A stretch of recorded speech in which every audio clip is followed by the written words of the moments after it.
সরিনামে আমরা কি শিখতে পারি?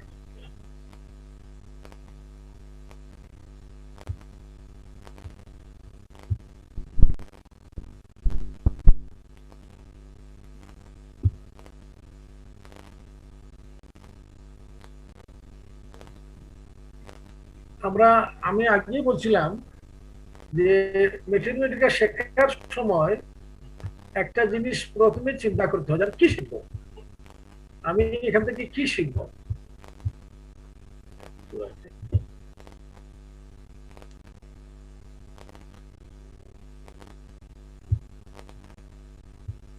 আমরা বলছিলাম যে অনেকগুলো জিনিস শেখার আছে, এর মধ্যে মেন যেটা আমরা শিখবো যে একটা ওষুধের সোর্স শিখবো আমরা, এটা খুব ইম্পর্টেন্ট, যে কি সোর্স থেকে এই ওষুধটা আহরিত হয়েছে। সেকেন্ড আমরা শিখবো এই ওষুধটার প্রুভিং, কারণ এটা খুব ইম্পর্টেন্ট, কারা প্রুভিং করেছেন, কত শক্তি দিয়ে প্রুভিং করেছেন, কিভাবে করেছেন, এটা জানা থাকলে ওষুধটার তার যে ইন্টিগ্রিটি সম্বন্ধে কোনো সন্দেহের অবকাশ থাকে না। এরপর আমরা শিখি যে কতগুলো মেডিসিনের, সবগুলো না, কতগুলো মেডিসিনের একটা কনস্টিটিউশনাল ফিচার থাকে, এই কনস্টিটিউশনাল ফিচারটাকে আয়ত্ত করা, যে রোগীটা দেখতে কেমন, তার নেচার কেমন। যে ওষুধের নেই, যেমন মনে করে স্টেফিসেগ্রিয়া, তার তেমন কোনো কনস্টিটিউশনাল ফিচার নেই, হলো না। কিন্তু যার কনস্টিটিউশনাল ফিচার আছে, যেমন ক্যালকিরিয়াকার, সালফার, এইসব ওষুধের আমরা কনস্টিটিউশনাল ফিচারটাও শিখবো। তারপরে শিখবো তার জেনারেল সিমটমস। জেনারেল সিমটমসটা শেখা কঠিন, কারণ আপনি জেনারেল সিমটমের যে জেনারেল ফিচার্স গুলা আপনি একটা বইয়ে সুন্দরভাবে গোছানো থাকে না, এই জন্য অনেকগুলা বই পড়তে হয়, গভীরভাবে পড়তে হয়, করে নিজে এই যে জেনারেল ফিচার্স গুলাকে চিহ্নিত করে আলাদা করতে হয়। জেনারেল ফিচার্স পড়ার পরে আমরা পড়বো মেন্টাল সিমটম, যেটা সবচেয়ে ইম্পর্টেন্ট একটা ওষুধের। মেন্টাল সিমটম গুলো আমরা, যেমন ম্যাথমেটিক্স এমন একটা সাবজেক্ট যে একটা দুইটা বই পড়লে হয় না, যে যত বেশি বই, যত বেশি রাইটারের বই পড়বেন, আপনার ম্যাথমেটিক্যাল জ্ঞান ততই সমৃদ্ধ হবে। তো আপনি যখন অনেকগুলো ম্যাথমেটিক্যাল বই পড়বেন, এর থেকে মানসিক লক্ষণগুলোরও বৈশিষ্ট্য আছে, এটাকে আপনি আলাদা করার চেষ্টা করবেন, মানে একদম এলোমেলো ভাবে না, আলাদা আলাদা ভাবে ভাগ করার চেষ্টা করবেন। এবং তারপর যখন মেন্টাল সিমটম হয়ে গেল, তখন আমরা অঙ্গভিত্তিক যে রেজিওনাল পার্টিকুলার সিমটম গুলো আছে, সেটা আমরা অ্যানাটমিক্যাল স্কিমা অনুযায়ী সেটা শিখবো।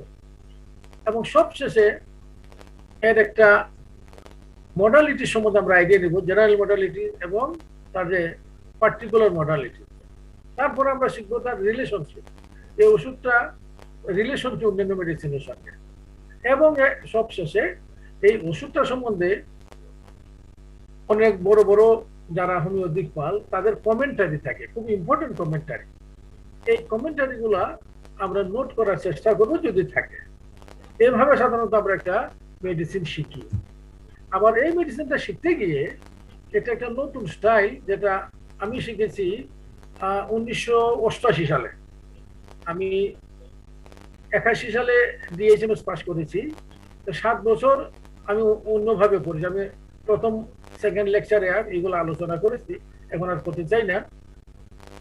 1988 সালে একজন ইউরোপিয়ান গুরু, উনি আমাকে বললেন যে তোমার পড়া ঘাটতি হচ্ছে, তুমি একটা ওষুধ শিখবা from materia medica as well as from repertory. আমি বললাম এটা আবার কিভাবে? তখন উনি আমাকে শেখালেন, এবং সেটা আমি তখন থেকেই সমস্ত ওষুধ যেগুলো আমি আগে শিখে ফেলছিলাম, ওইগুলো আবার ওই ওই একই স্টাইলে আমি মানে শিখেছি। এর সাথে আরো একটা কথা বলি, সবসময় চেষ্টা করবেন ম্যাথমেটিকা নোট করে করে পড়তে। This is very important. আপনি শিখলেন, কিছু লিখলেন না, যখন আপনি 100টা মেডিসিন পড়বেন, দেখবেন যে 101টা যখন করেন, তখন 1 নম্বর ওষুধটার সবকিছু আপনি ভুলে গেছেন, ম্যাক্সিমাম ভুলে গেছেন। এই জন্য যতটুকুই পড়বেন আপনি মেন জিনিসগুলো আপনি নোট করবেন, নোট করে করে পড়বেন ম্যাথমেটিকা। যেমন যদি আপনাদের দেখেন, আমার এখানে একটা নোট আছে, এই যে ম্যাথমেটিকা দেখা যায় কিনা জানি না, এটা আমি 1978 সাল থেকে এটা তৈরি করছি। আমার যিনি শিক্ষক বা আমার যিনি গুরু তিনি বলতেন যে তুমি প্রথমে একটা নিজে একটা নোট করে নিবা পুরোপুরি, তারপর যত জায়গায় এই ওষুধটার আলোচনা হবে এই নোটটা সাথে নিয়ে যাবে এবং সেখানে গিয়ে দেখবে যে নতুন বক্তা বা শিক্ষক এই মেডিসিনটা নতুন কি বলছেন, যেটা তুমি জানো তো জানোই, নতুন যেটা বলছেন সেটা তুমি টোকে নিয়ে লিখে নিয়ে আসবে এবং সাথে সাথে এখানে যোগ করবে না। কেন? যেটাকে আগে যাচাই করবে যে উনি যা বললেন যে নতুন লক্ষণটা দিলেন এটা অ্যাকচুয়ালি সঠিক কিনা। কিভাবে যাচাই করবে? দুইটা রাস্তা। একটা হলো রেপার্টরিতে দেখবে এটা কিভাবে আছে, কিভাবে কি গ্রেডে আছে। সেকেন্ড হলো হেরিং এর গাইডিং সিমটমসে দেখবে এই সিমটমটা আছে কিনা। যদি থাকে you add the symptom to your note. এইভাবে আমি ধরেন ৭৮ সাল থেকে এখন ২০২১ সাল আমি এখনো এর মধ্যে যোগ করি, এখনো যোগ করি। কারণ আমি সালফার পড়েছি, আমি যদি এখন শুনি যে কেউ আগামীকালকে সালফার একটা লেকচার দিবেন, আমি আমার নোটটা বগলে নিয়ে যাব এবং আমি ওনার কাছ থেকে শুনবো উনি কি বলছেন, এর মধ্যে নতুন কিছু বলছেন কিনা যা আমি এখনো জানি না, এবং সেটা আমি একটা কাগজে টুকে নিয়ে আসবো।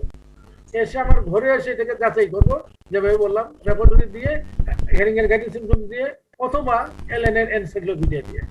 যদি দেখা গেল এটা সঠিক লক্ষণ তাহলে আমি এটা ইনক্লুড করবো। এভাবে যদি আপনি শিখেন তাহলে আপনার কাছে মেথিওনিমেটিকার একটা ভান্ডার মানে জমে যাবে এবং আপনি আপনার জ্ঞান দিনকে দিন সমৃদ্ধ হতে থাকবে। তো আমি এই কথা বলে আমরা আমাদের সরিনামের শুরু করছি। সরিনাম প্রথমেই দেখেন তার সোর্সটা কি, প্রত্যেকে সরিনামের মূল বস্তুটা নিয়ে পটেন্টেস করা হলো। আমরা জানি সরিনাম হলো হানিম্যানের ফার্স্ট নজর। এর আগে কোনো নজরের আইডিয়া ছিল না। সরিনাম দিয়েই হানিম্যান প্রথম নজর প্রবর্তন করে এবং তিনি 1833 সালে তিনি তখন কোথায় আছেন, প্যারিসে যাননি তো, প্যারিসে 1835 সালে কোথায় আছেন, তখন সরিনামে প্রুভিং করেন, করে তার ঘনিষ্ঠ শিষ্য স্টাফের আর্কাইভ পত্রিকায় ছাপেন ফার্স্ট। তো এটা তার সোর্সটা কি নিয়েছিলেন? সোর্সটা নিয়েছেন যে স্কেবিসের এই যে পাঁচড়ার যে ফুসকুড়ি আছে, এই ফুসকুড়ির পুরো রসটা উনি কালেক্ট করছেন। এখন অনেকে বলে এই রসের মধ্যে তো স্কেবিসের জীবাণু যে সার্কোপ্টিস হোমিনি বলে একটা জীবাণু থাকে, তাহলে কি এটা ছিল না এটা ছিল না? এটার উত্তর হলো এর পুরাটাই ছিল। এই স্কেবিসের ভেসিকুলের মধ্যে জীবাণু থাকে, অন্যান্য রস থাকে, অন্যান্য ব্লাডে লিউকোসাইটস এই ধরনের সেল থাকে, সবটি ছিল। এই জন্য যদি কেউ আলাদাভাবে শুধু জীবাণুটাকে পটেন্টাইজ করে, টাইসোলেশন পটেন্টাইজ করে, তাহলে কিন্তু সরিনাম হবে না। এই জন্য সরিনাম মূল বস্তুটা হলো তার ইচ ভেসিকুলের পুরো জিনিসটা। এই যে আমরা বলছি কেন Hahnemann use the seropurulent matter content in the scabies vesicles. তো এটাকে প্রথমে ট্রাইসোলেশন করা হয়েছে, তারপর এটাকে তরলে রূপান্তরিত করা হয়েছে। আমরা প্রুভিং এ দেখি এর অরিজিনাল প্রুভার, ফার্স্ট প্রুভার হানিম্যান নিজে, তারপর তার সাথে যোগ দেন গ্রস এবং হেরিং এবং আরো অনেকে স্টাফেরাও ছিলেন। এবং এর ফার্স্ট যে রিপোর্টটা, প্রুভিং রিপোর্ট, আমি আগেই বলছি হানিম্যান স্টাফের আর্কাইভ জার্মানিতে হোমিওপ্যাথিক জার্নাল ছিল, এই জার্নালে 1833 সালে প্রকাশ করে। এবং এরপরে এর আরো অনেকে এর প্রুভিং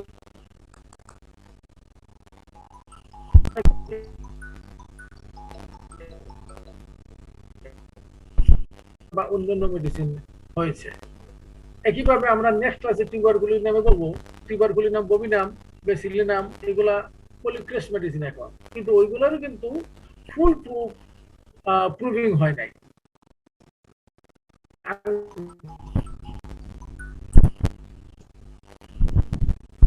ফার্স্ট রিপোর্টটা দিলেন, এখানে উনি সন্দেহ প্রকাশ করছেন যে আচ্ছা এই যে সরিনাম নামে আমি দিলাম, এটা না অনেকে আইসোপ্যাথির সঙ্গে গুলিয়ে ফেলে।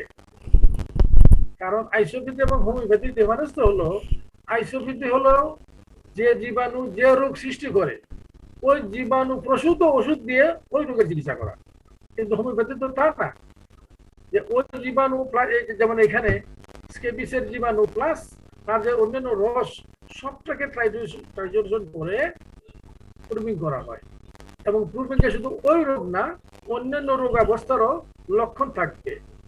এবং রোগীর ক্ষেত্রে শুধু ওই রোগ না, যে কোনো রোগাবস্থা যদি এই লক্ষণ পাওয়া যায় তাহলে সেটা চিকিৎসা করা হবে। এটা হলো হোমিওপ্যাথি। তো হানিমুন প্রথমে একটু কনফিউজ ছিলেন যে এটা না কেউ আবার আইসোপ্যাথির সঙ্গে গুলিয়ে ওইভাবে চিকিৎসা শুরু করে দেয়। যাক, আলটিমেটলি সেটা হয়নি। পরিণাম অন্যান্য হোমিওপ্যাথিক ওষুধের মতোই তার নিজস্ব সিমটম সিমিলারিটির ভিত্তিতে রোগীর ক্ষেত্রে ব্যবহার করা হয়েছে। যেমন দেখেন, ক্লার্ক বলছেন, doctor J.H. Clarke, Suriname has been proved entirely in potencies। এবং আরো একটা ইম্পর্টেন্ট কথা, আমরা ইভেন দেখছি হানিম্যানও যে প্রুভিং করেছেন অনেক সময় 3x শক্তি দিয়ে করেছেন, কিন্তু Suriname প্রুভিং হয়েছে একদম পটেন্সি দ্বারা, 30-200 পটেন্সি দ্বারা। কাজে এর যে লক্ষণগুলা এইগুলো আরো মানে আরো ডিফাইন্ড লক্ষণ। এবং তিনি বলছেন there is no more trustworthy proving in the homeopathic veterinary guide। Homeopathic veterinary guide যতগুলো ওষুধের প্রুভিং আছে এর মধ্যে সবচেয়ে ট্রাস্টওয়ার্দি বিশ্বস্ত প্রুভিং হলো সুরিনামের, কারণ এটা পটেন্সিতে প্রুভিং করা হয়েছে এবং হানিম্যান, গ্রস, হেরিং এর মতো লোক এই প্রুভিং এ অংশগ্রহণ করেছিলেন।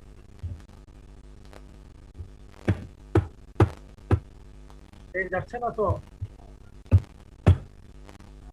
আচ্ছা, হ্যাঁ, এই যে দেখছেন মানে ট্রানজিশন হচ্ছে না, হ্যাং হয়ে যাচ্ছে।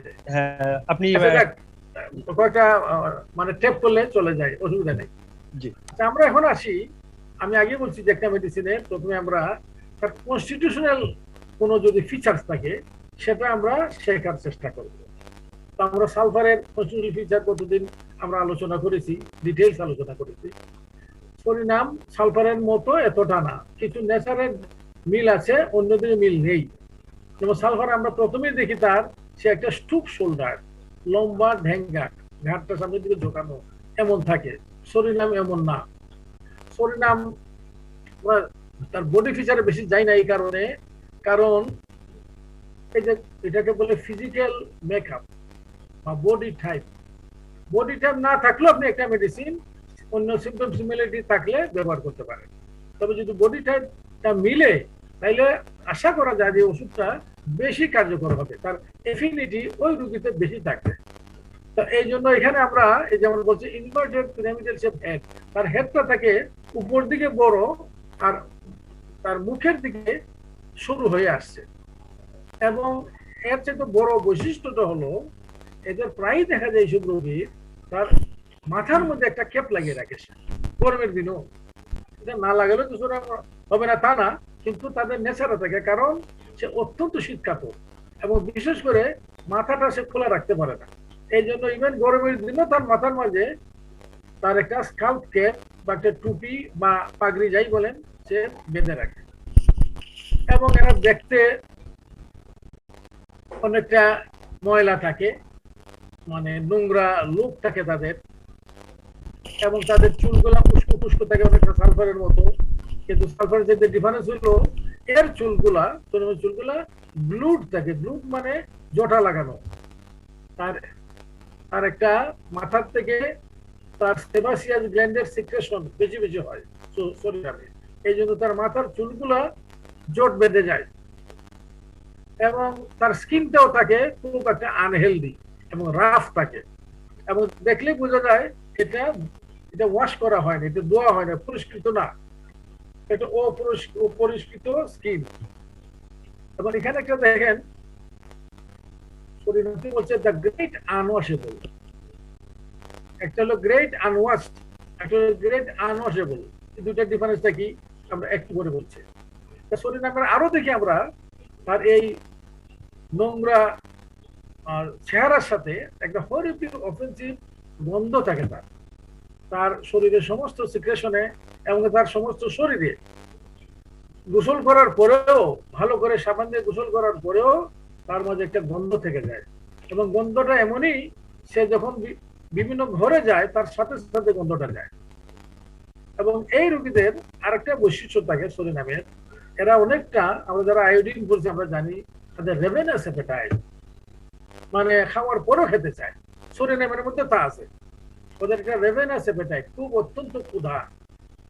আবার খাওয়া দাওয়া এত বেশি করে তারপরও সে এই গ্রোস্থিন, সে শুকিয়ে যায়, তারা এমাসিয়েটেড হয়ে যায়, শরীরে মাংস লাগে না, শুকনো হয়ে যায়। এবং সরিনামের ক্ষুধাটা ভেরি ভেরি ইম্পর্টেন্ট। সরিনামের রোগী অত্যন্ত ক্ষুধার্ত। আমরা যখন স্টমাক চ্যাপ্টারে যাব তখন বলবো ডিটেইলস।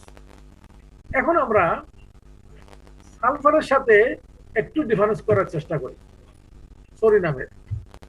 এই যে বললাম, একটু হলো সালফারকে বলা হয় গ্রেট আনওয়াশড,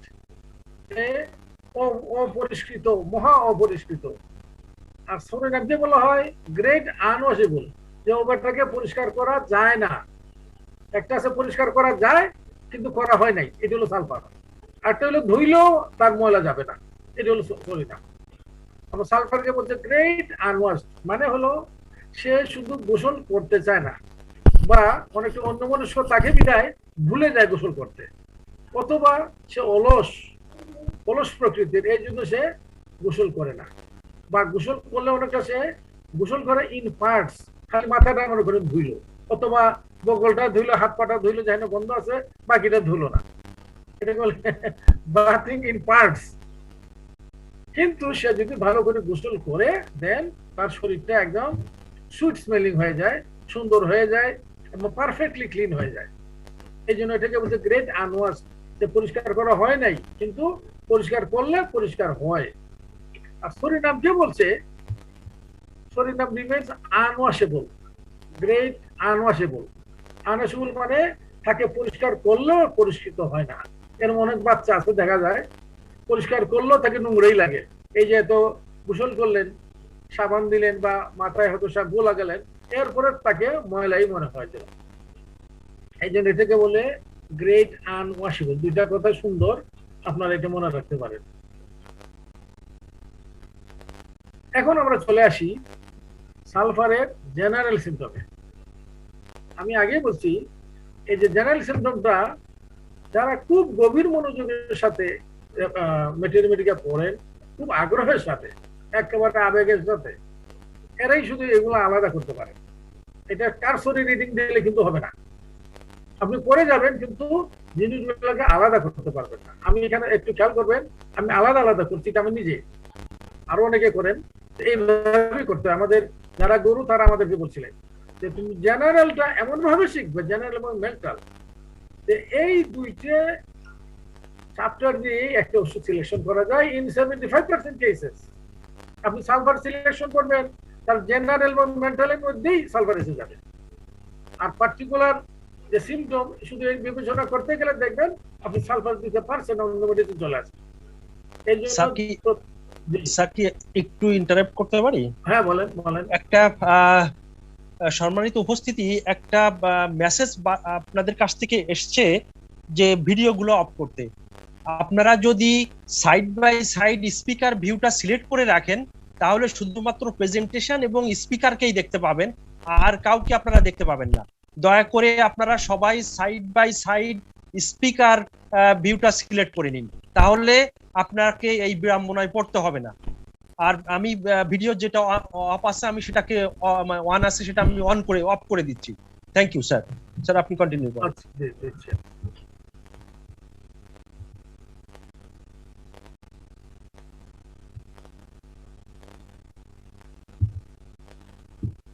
তো আমি বলছিলাম যে তার জেনারেল ফিচার্সটা, এটাকে চিহ্নিত করা হলো মুনশিয়ানার ব্যাপার। এখানে আপনি কতদূর আপনার ম্যাথমেটিকার দখল আছে সেটা এখানে প্রকাশ পাবে, যে কত সুন্দরভাবে আপনি তার জেনারেল ফিচারগুলো সাজিয়েছেন। আমি এই জন্যই ম্যাথমেটিকা আগে ক্লাস নিচ্ছি। আমাকে অনেকে বলছেন প্র্যাকটিস মেডিসিন শেখা, আমি বললাম না, প্র্যাকটিস মেডিসিন কিছু কম জানলেও চলবে, কিন্তু ম্যাথমেটিকার রেপার্টরি, অর্গানন, ক্রনিক ডিজিজ, এই বিষয়গুলো যদি ভালো করে আমার হোমিওপ্যাথিক ডাক্তাররা না শিখেন তাহলে তিনি ভালো হোমিওপ্যাথ হবেন না। এবং এর মধ্যে ম্যাথমেটিকাটা একটা বিশেষ মানে শিক্ষার গুরুত্ব রাখে। এখানে আপনি আলাদা করে নেবেন। আমি যতটা ক্লাস করবো এর মধ্যে দেখলেই আপনি এই জিনিসটা আপনার একটা আইডিয়া হয়ে যাবে কিভাবে আমি আলাদা করবো। মনে করেন জেনারেল ফিচার্স আপনি প্রথমেই যে জিনিসটার দিকে নজর দিবেন, আচ্ছা এই মেডিসিনটা কি শীত কাতর না গরম কাতর, নাকি উভয় কাতর, নাকি কোনো কাতর না, চারটার একটা হবে তো। এটা কিন্তু ক্লিয়ার কাট চিহ্নিত করতে হবে। মনে করেন কোনো ওষুধ আছে সেসোনিনামি, অত্যন্ত ছিলি মেডিসিন, নাক্স অত্যন্ত ছিলি মেডিসিন, ক্যালিকার অত্যন্ত ছিলি মেডিসিন, হিপারসাল, অ্যাসিড নাইট্রিক অত্যন্ত ছিলি মেডিসিন। কেন ছিলি মেডিসিন? তার মানে তার গুরুত্বটা কি, যে আপনি যখন একটা মেডিসিন, এই মেডিসিনটা যখন একটা রোগীতে আপনি প্রয়োগ করতে যাবেন, মনে করেন রোগীটা অত্যন্ত গরম কাতর, তাকে আপনি দিতে যাচ্ছেন ম্যাক্স, তাকে দিতে যাচ্ছেন আপনি হিপারসাল, এটা অন্তত 10 বার চিন্তা করতে হবে। কেন চিন্তা করতে হবে? এখানে একটা কেন্টের একটা কথা আছে। কেন বলতেন যে one strong general can nullify 100 particular. যে একটা রোগীর সবকিছু দেখলেন আর্সেনিকের সাথে মিলে, কিন্তু রোগীটা অত্যন্ত গরম কাতর, কিন্তু বলে যে আর এটাকে আর্সেনিক দেওয়া যাবে না। এটা হলো গ্রেট জেনারেল। আর্সেনিক রোগী অত্যন্ত গরম কাতর, যদি তাহলে আর্সেনিক দেওয়া যাবে না, যদিও অন্যান্য পার্টিকুলার লক্ষণ তার সাথে মিলে। এই জন্য আমরা যখন একটা মেডিসিন শিখবো, এর প্রথমেই আমরা চিহ্নিত করার চেষ্টা করব। ভালো করে মনে রাখবেন যে এই ওষুধটা বেশি শীত কাতর না গরম কাতর, না উভয় কাতর, না কোনো কাতরই না, কোনো কাতরই না, অ্যাসিড ফ্লু উভয় কাতর। আবার ধরেন আয়োডিয়াম অত্যন্ত গরম কাতর, সোলিনাম অত্যন্ত শীত কাতর। কাজে যদি কোনো কাতরই না থাকে সেখানে আপনি ফ্রি, তাকে গরম কাতর রুগীকেও দেন, শীত কাতর রুগীকেও দেন। কিন্তু যেটা বেশি শীত কাতর এক্সট্রিম চিলি, এখানে দিতে চিন্তা করতে হবে। এই জন্য আমরা প্রথমে চিহ্নিত করি। আপনি যখন মেডিকেল বই পাবেন, পড়বেন, দেখবেন যে এখানে জোর দেওয়া হয়েছে। আমরা এখানে প্রথমে দেখি, এটাকে ইংলিশে বলি আমরা সেন্সিটিভিটি টু হিট কোল্ড, বাংলাতে বলি কাতরতা। কাতরতার মধ্যে পরিণামকে কি বলা হয়, it is one of the chilliest remedies of materia Medica.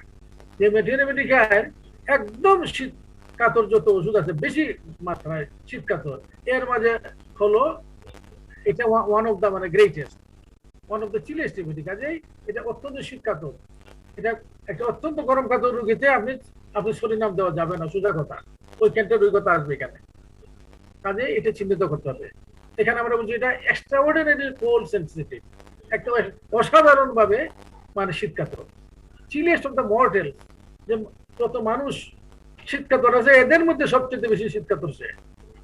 এবং সে এই জন্য সে সবসময় তার খোলা বাতাস, ঠান্ডা ঠান্ডা বাতাস, এবং যদি কেউ এয়ার কন্ডিশন থাকে, তার চেঞ্জ অফ ওয়েদার থাকে, উইন্টার শীতকালে সে অত্যন্ত ভোগে, সে অত্যন্ত কষ্ট পায়।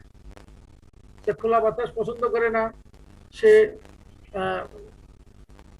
এয়ার কন্ডিশন পছন্দ করে না, একটা বায়ু প্রবাহ, ঠান্ডা বায়ু প্রবাহ সে পছন্দ করে না। সে তাড়াতাড়ি করে তার গা ঢেকে ফেলতে হবে, মাথা ঢেকে ফেলতে হবে। এবং তার আরো একটা দেখি আমরা জলবায়ুর মধ্যে এই কথাটা আসে, বিফোর এন্ড ডিউরিং থান্ডারস্টর্ম।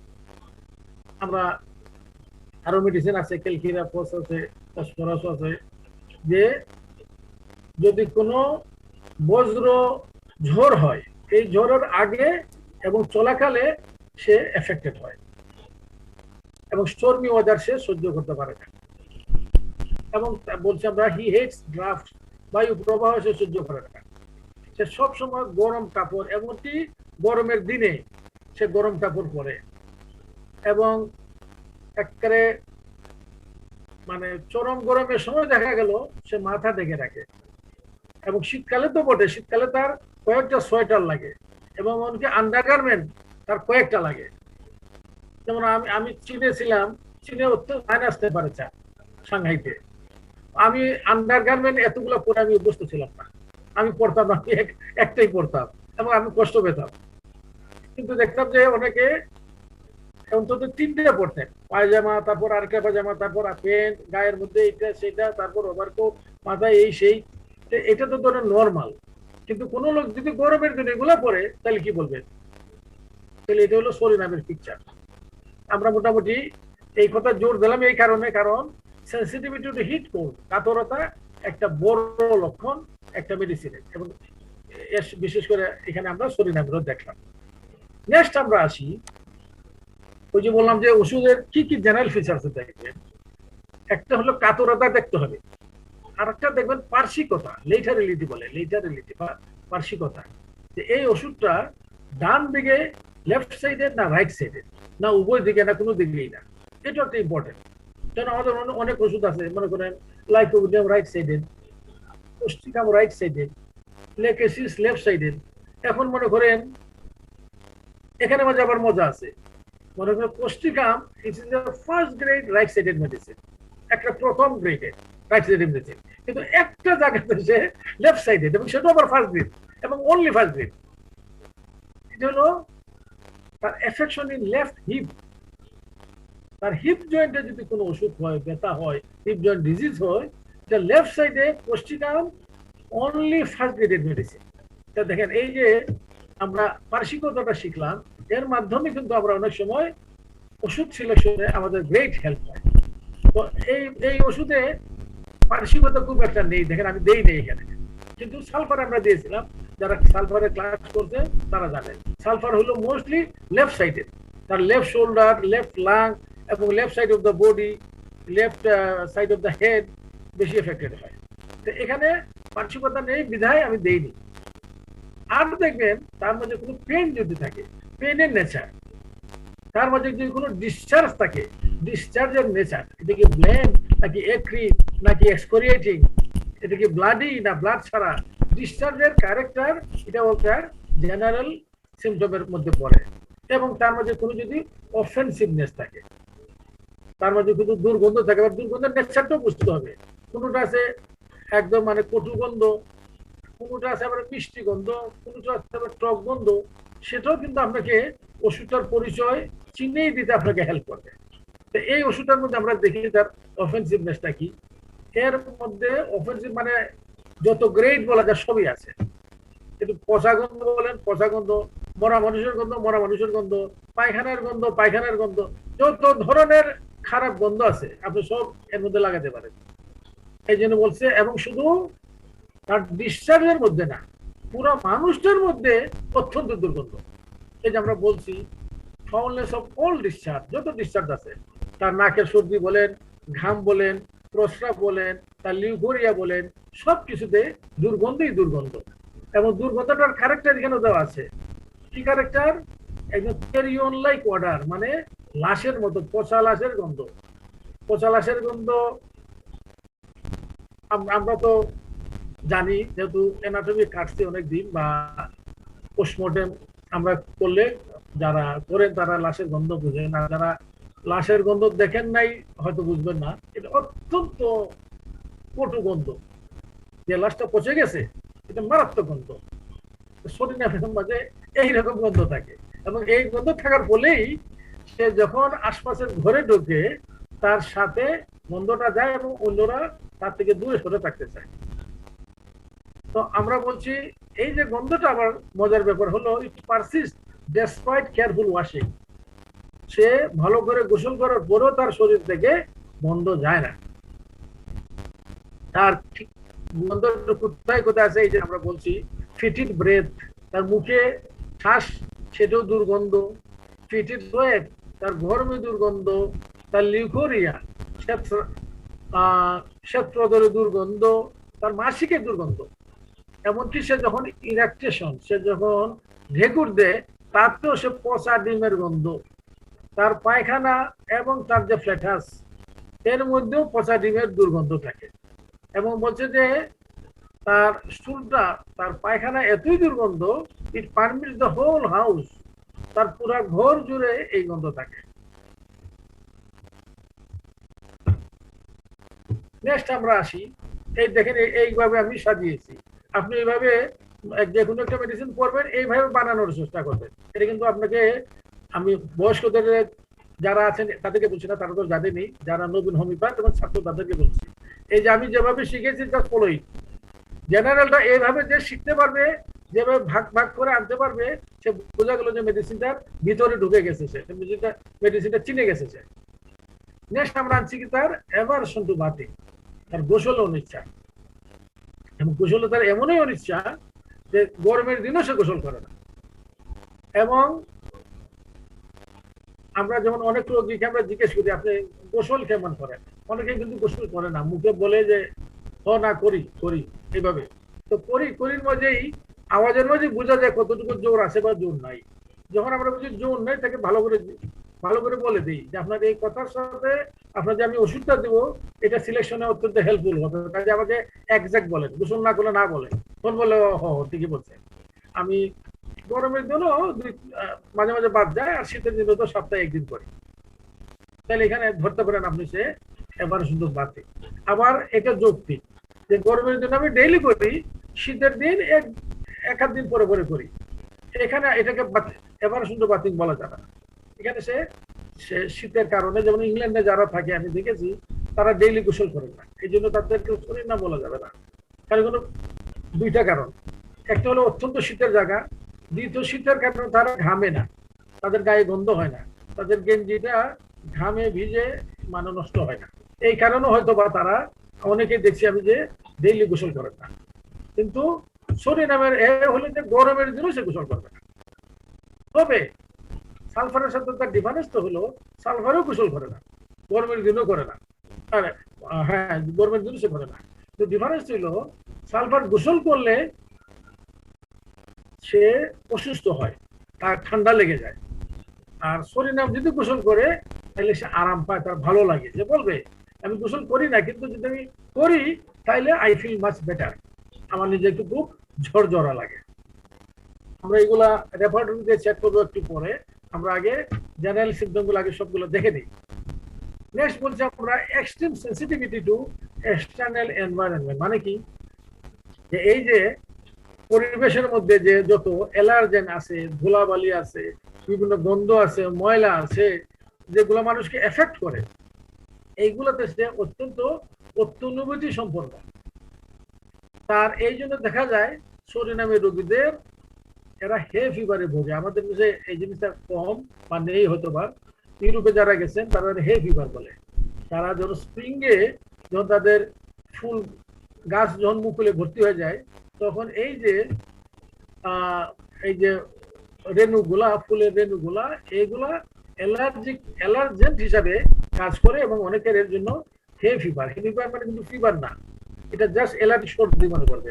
যদি কোনো হে ফিভার, ফিভারটা মিসনোমার, এটা কিন্তু জ্বর না, এটা জাস্ট অ্যালার্জিক সর্দি। এদের নারানাইং নোজ, হাঁচি এগুলা লেগে যায়। এবং এরা এজমাতেও ভুগে। এজমাতে ভুগে কি জন্য? তার কারণ তার এনভায়রনমেন্টাল যে অ্যালার্জেন আছে এইগুলোতে সে অত্যনুভূতি সম্পন্ন। আরেকজন এসব অ্যালার্জেন তার গায়ে কিচ্ছু ডিফারেন্স করে না, কিন্তু ও এটা অ্যাভয়েড করতে পারে, তার লেগে যায়।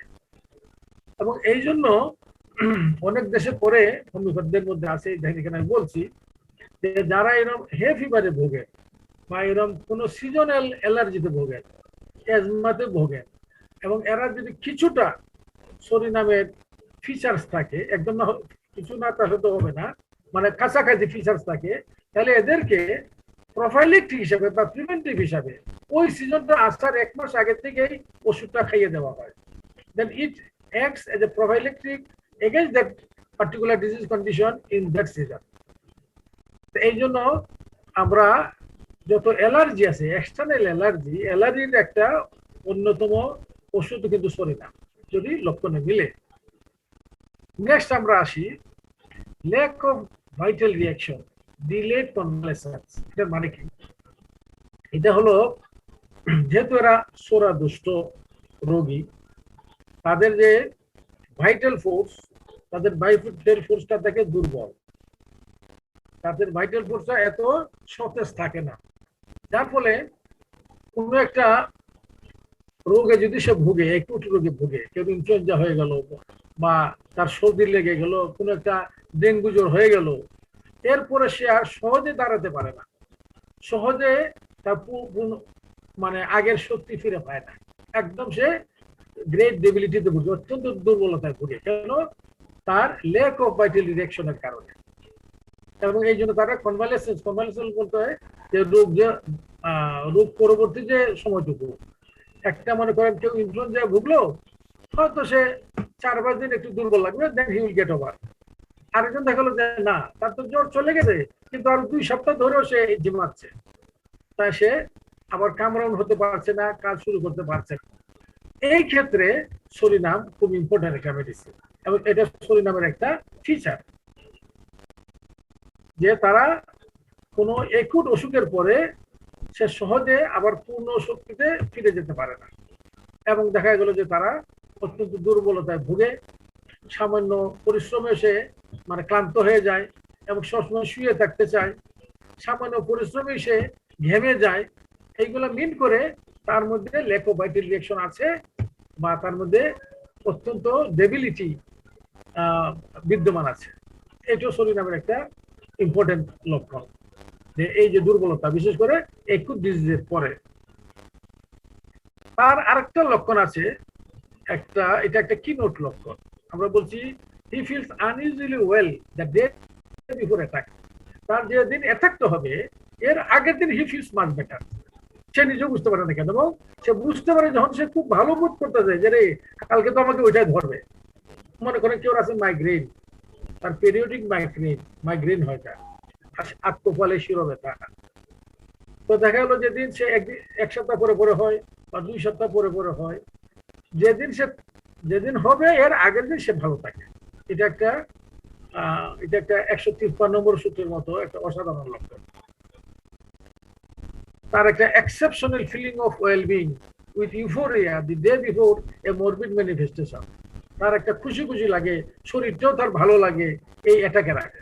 এটা সরিনামের একটা ইম্পর্টেন্ট লক্ষণ। আমরা যখন ডেফিনেটলি করবো তখন দেখাবো আমরা। নেক্সট আরেকটা হলো যে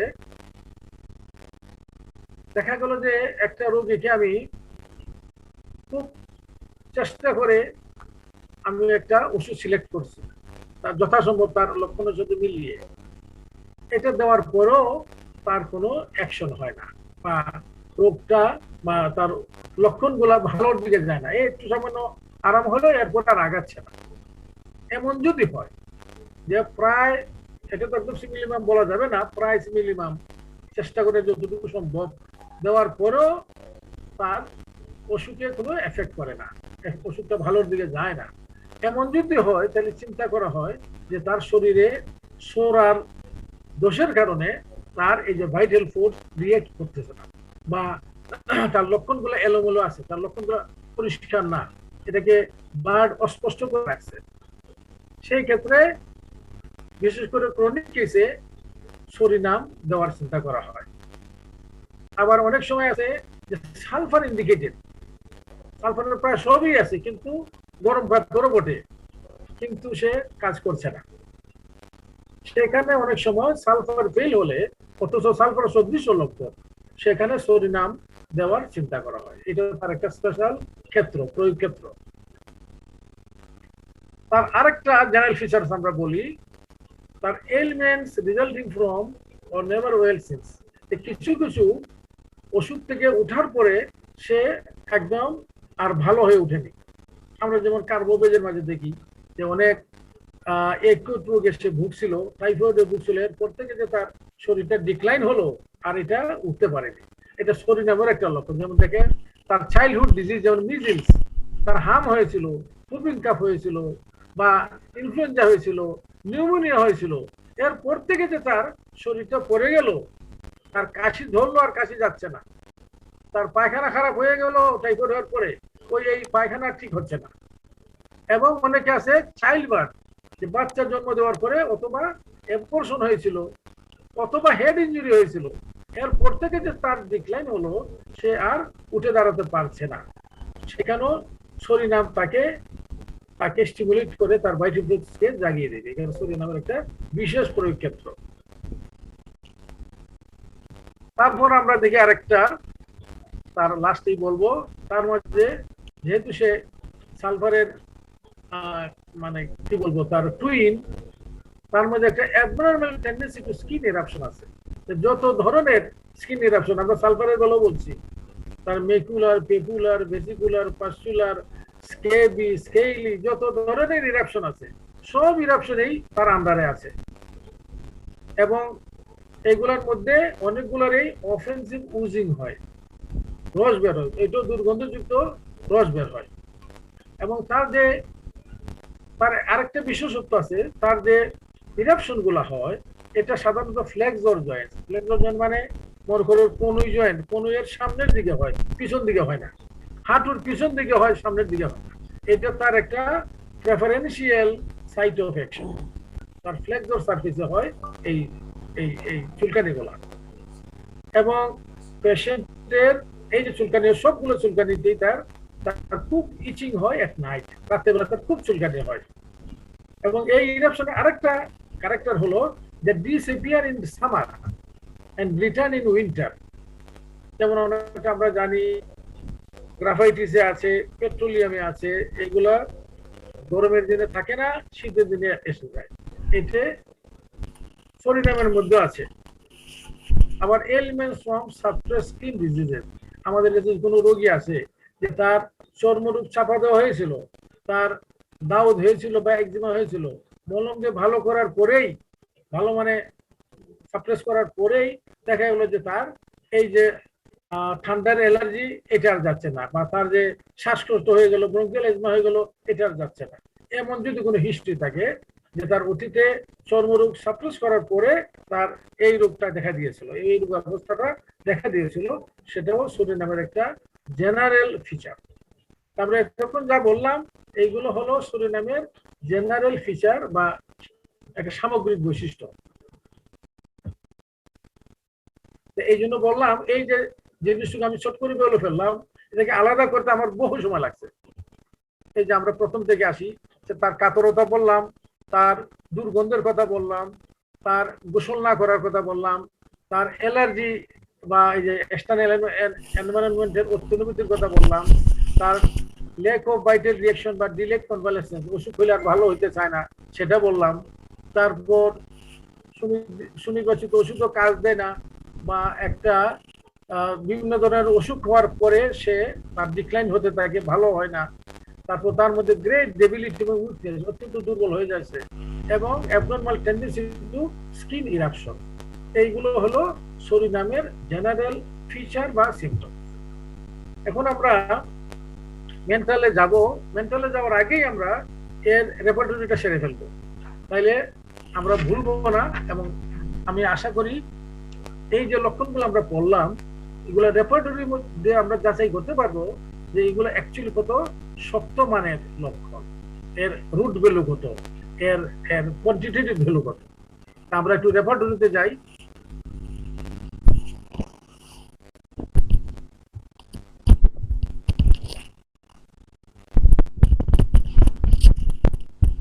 আচ্ছা, আমরা প্রথমেই যাই। আমরা বলছি সুরিনাম শীতকাতর। আমরা দেখি অবস্থাটা, তার শীতকাতরতায় সুরিনামের গ্রেড কত। এখানে একটা কথা বলে রাখি, আমি আশা করি যারা সিনিয়র, যারা রেগুলার আমাদের চিকিৎসক জানেন তারাও অবশ্যই জানেন, হয়তো স্টুডেন্টরা অনেকে জানেন না, বা নবীন চিকিৎসকরা হয়তো নাও জানতে পারেন। এই জন্য আমি একটু আইডিয়া দিয়ে রাখি। আমরা বলি যে grade, first grade, second grade, third grade, what does it mean? এটা যদি না জানেন তাহলে কিন্তু এই যে রেপার্টরি বুঝবেন না। রেপার্টরির মধ্যে যেগুলো মোটা মোটা ক্যাপিটাল করে লেখা, এগুলোকে আমরা বলি ফার্স্ট গ্রেড মেডিসিন। যেটা বাঁকা অক্ষরে লেখা এটাকে বলি সেকেন্ড গ্রেড মেডিসিন। যেটা নর্মাল অক্ষরে লেখা এটা হলো third grade medicine. What does it mean? এটা না বুঝে কিন্তু আপনি এর মজাটা পাচ্ছেন না। আমি ধরে নিচ্ছি এখানে আমাদের এখন আলহামদুলিল্লাহ 207 জন পার্টিসিপেন্ট আছে, আমি খুশি আছি। তো আমি ধরে নিচ্ছি এর মধ্যে অর্ধেক হবেন হয়তো স্টুডেন্ট এবং আমাদের নবীন ডাক্তার। আমি তাদের জন্য আমি একটু এখানে ইন্টারাপ্ট করে এটা জানিয়ে দিচ্ছি আমি, যে আপনি ফার্স্ট গ্রেড মেডিসিন কাকে বলি আমরা। ফার্স্ট গ্রেড মেডিসিন মনে করেন গরম ঘরে বৃদ্ধি, বা বদ্ধ ঘরে বৃদ্ধি, বদ্ধ ঘর সহ্য করতে পারে না, এটা হলো সে পালসিটিলার একটা ফার্স্ট গ্রেড লক্ষণ। মিষ্টি খুব পছন্দ, কতবার ধরনের মিষ্টি খায় না, মিষ্টি একদম অপছন্দ, এটা হলো গ্রাফাইটিসের একটা ফার্স্ট গ্রেড লক্ষণ। এটার মানে থাকে, এর মানে হলো তিনটা কথা আনতে হবে এখানে। যে লক্ষণটা প্রুভিং এর স্কালে অধিকাংশ রোগীতে প্রকাশ পেয়েছিল, 1 নম্বর। প্রুভিং কালে অধিকাংশ রোগীতে প্রকাশ পেয়েছিল, 2 নম্বর। পুনঃপ্রুভিং কালে একটা ওষুধ আমরা জানি হানিম্যান প্রুভিং করেছেন, হেরিং করেছেন, তার ছাত্ররা করেছেন, ওইগুলো আবার আমেরিকায় প্রুভিং হয়েছে, ইউরোপে প্রুভিং হয়েছে, অস্ট্রিয়ান গ্রুপ অফ প্রুভার্স অ্যাসোসিয়েশন ছিল, ওরা করেছে, এগুলো হলো রিপ্রুভিং হয়েছে। 2 নম্বর যে মেডিসিনটা রিপ্রুভিং কালেও ভালোভাবে প্রকাশ পেয়েছে, রিপ্রুভিং কালেও। 3 নম্বর যে মেডিসিনটা ক্লিনিক্যালি এক্সটেন্সিভলি ভেরিফাইড, যে ওই লক্ষণে এই ওষুধটা রোগীর ক্ষেত্রে দিয়ে দেখা গেছে এই লক্ষণটা ভালো হয়ে যায়, এই লক্ষণটা দূর হয়ে যায়, এটাকে বলে ক্লিনিক্যালি ভেরিফাইড। এবং যদি এক্সটেন্সিভলি ভেরিফাইড, এই তিনটা কথা যে যে লক্ষণের মধ্যে থাকবে যে ওষুধের, এটা হলো ওই ওষুধের ফার্স্ট গ্রেড, ওই লক্ষণের ফার্স্ট গ্রেড মেডিসিন। যে প্রুভিং কালে অধিকাংশ প্রকারের মধ্যে লক্ষণ দেখা গেছে, রিপ্রুভিং কালে তাও দেখা গেছে, এবং এটা এক্সটেন্সিভলি ক্লিনিক্যালি ভেরিফাইড, এটা হলো ফার্স্ট গ্রেড লক্ষণ। আমি আশা করি আমরা মেডিকেল এইগুলা মোটামুটি কিছু করার পরে আপনাদেরকে, এটাকে বলে এভ্যালুয়েশন অফ সিমটমস, খুব গুরুত্বপূর্ণ একটা বিষয়। লক্ষণের মূল্যায়ন, লক্ষণের 2 ধরনের মূল্যায়ন আছে, একটাকে বলে কোয়ালিটেটিভ এভ্যালুয়েশন, একটা বলে quantitative evaluation.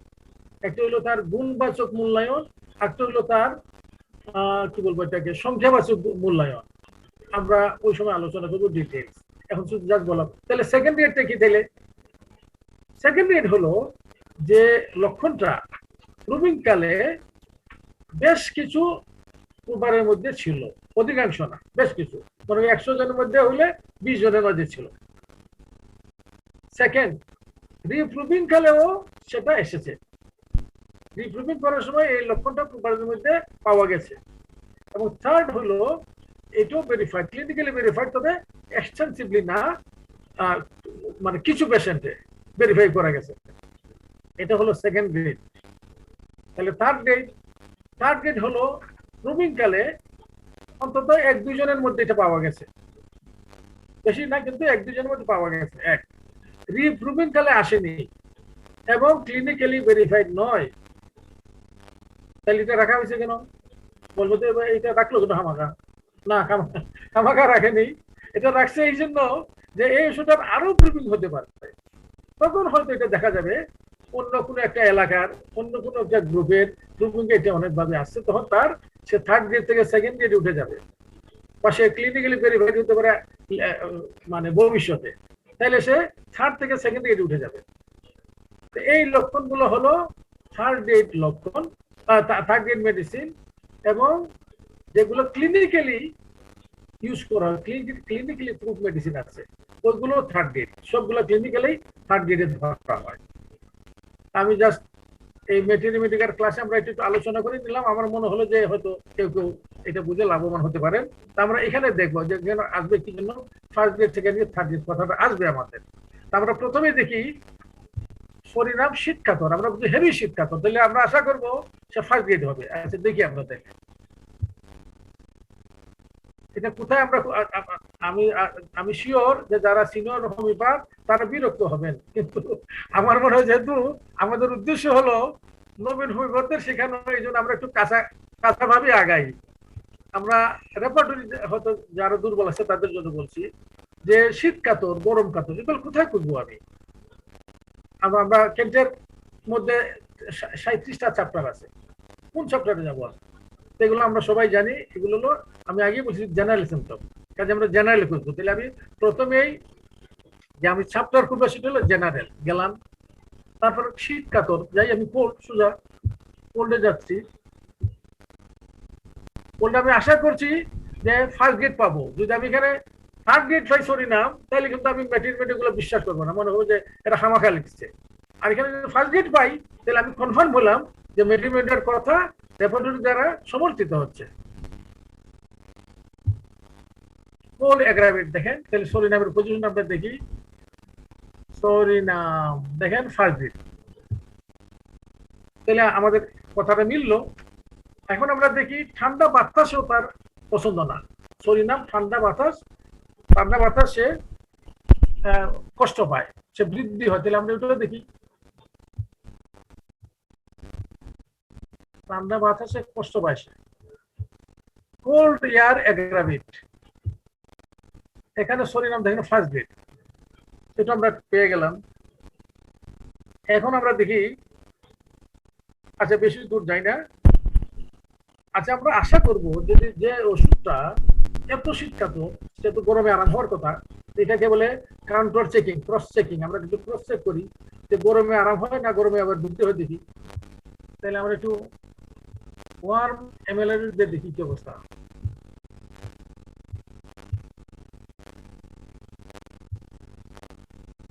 Worm ML repertory যে শিখে গেছে তার কাছে জাস্ট মজা, ইট is A fun, just fun. এই যে ভিডিও গেম খেলে লোকেরা এইরকম।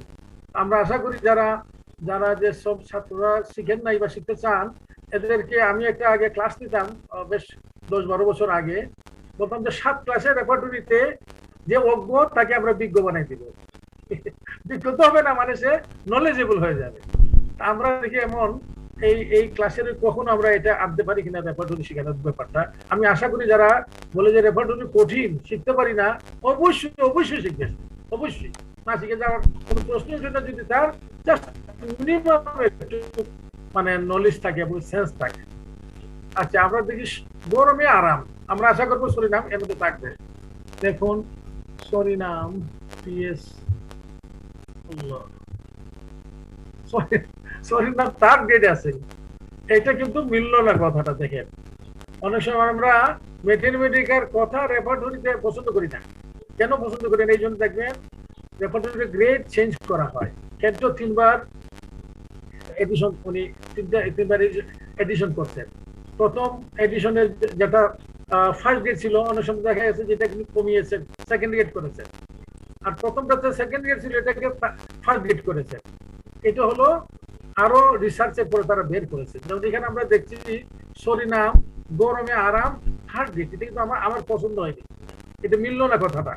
সে গরমের দিনেও সে একদম মানে খাতা মুড়ি দেওয়া থাকে, বেশি বেশি কাপড় দেওয়া থাকে, তো এখানে থার্ড গ্রেড হবে কেন?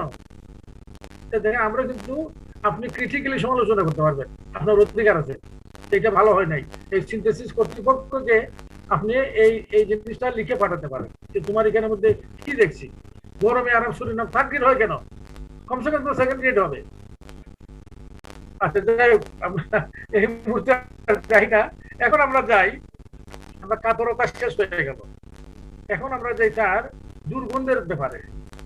তার অত্যন্ত অফেন্সিভনেস ছিল, অফেন্সিভনেসে আমাদের রেপার্টরি কি আমাদের শেখাতে। আমরা বলছিলাম যে তার সারা শরীরটাই দুর্গন্ধযুক্ত, শরীরের মধ্যে তার দুর্গন্ধ। দেখি কি আমরা পাই। আমরা এটা কোথায় দেখবো? তাইলে সারা শরীর বলছি, তাইলে জেনারেলি দেখতে হবে, স্কিনে দেখলে হবে না, পার্সপাইরেশনে দেখলে হবে না, সারা শরীর। কাজে জেনারেলি থাকবো আমরা। জেনারেলি থেকে আমরা রুব্রিকটা কি আনবো? গন্ধ। গন্ধ মানে স্মেল অথবা ওয়াডার। রেপার্টরি ভাষা সাধারণত ওয়াডার, ওডিও আর ওয়াডার, এখানে স্মেল খুঁজে পাবেন না, ওয়াডার তো খুঁজতে হবে। তারপরে ওয়াডার দেই, ওয়াডার এই এসে গেছে odour, odour of the body. দেখেন odour of the body offensive, offensive odour. আমরা এটা আশা করছি আমরা ফার্স্ট গ্রেড পাবো। আমি এখনো খুলি নাই, দেখেন ফার্স্ট গ্রেড কেন পাবো? কারণ এই যে চিল্লাই এত মেটেরিয়ালতে পড়লাম যে এত দুর্গন্ধ, ঘরের মাঝে গেলে সারা ঘর মানে গন্ধে মোহিত হয়ে যায়। তাহলে এটা যদি এখানে দেখি থার্ড গ্রেড, তাহলে আমি সমালোচনা করবো এই রেপার্টরি যিনি লিখছেন। দেখি আমরা কি অবস্থা। না, এই যে সমালোচনার সুযোগ নাই, ফার্স্ট গ্রেড একদম। তাহলে বোঝা গেল মেটেরিয়াল আমি যা শিখেছি রেপার্টরিও তার দ্বারা সিদ্ধ হচ্ছে, সমর্থিত হচ্ছে। হয়তো 2-1 জায়গায় আপনি পাবেন না, ম্যাক্সিমামই পাবেন। তাইলে দেখেন আপনি এই যে এইভাবে আপনি পড়লেন, মেটেরিয়ালটা পড়ছেন, আপনি রেপার্টরি দিয়ে এটাকে সমৃদ্ধ করছে, সিদ্ধ করছে, সমর্থন করছে, আপনার জ্ঞানটা ফাঁকামুক্ত হয়ে যায়। আমি যদি মনে করি আমি যতগুলো ক্লাসে দিব এই জিনিসটা আমি কাউকে ধরিয়ে দিলাম যে ভাই আপনি ওষুধ শিখেন যেভাবে আমি শিখেছি from materia medica as well age repertory, তাহলে কিন্তু আপনি আপনার জ্ঞান সমৃদ্ধ হবে। আচ্ছা নেক্সট আমরা যাই তার ডিসচার্জ। আমরা জানি যে তার শরীরের মধ্যে দুর্গন্ধ থাকে এবং সমস্ত ডিসচার্জ, যত ডিসচার্জ আছে সবগুলি অফেন্সিভ থাকে। তাহলে তার ডিসচার্জে আমরা যাই। তাহলে ডিসচার্জ আমি কোথায় খুঁজবো? আমি আগে বলছি এইসব কাঁচা কথা কিন্তু সিনিয়র ডাক্তারদের জন্য না, স্টুডেন্টদের জন্য বা জুনিয়র যারা, মানে আপনার মাথায় চিন্তা থাকবে কিভাবে রেপার্টরি। আমি এইটাই বললো ডিসচার্জ অফেন্স, এটা কোথায় দেখবো আমি? ডিসচার্জ কি তাহলে স্কিনে দেখবো না কোথায়? না, এটা তো আমরা আমরা জেনারেল সিমটমস, জেনারেলের বৈশিষ্ট্য। এই জন্য তার শুধু একটা ডিসচার্জের বৈশিষ্ট্য না, সমস্ত ডিসচার্জের বৈশিষ্ট্য। কাজে আমরা জেনারেলি থাকবো, জেনারেলি আমরা ডিসচার্জটা বের করবো।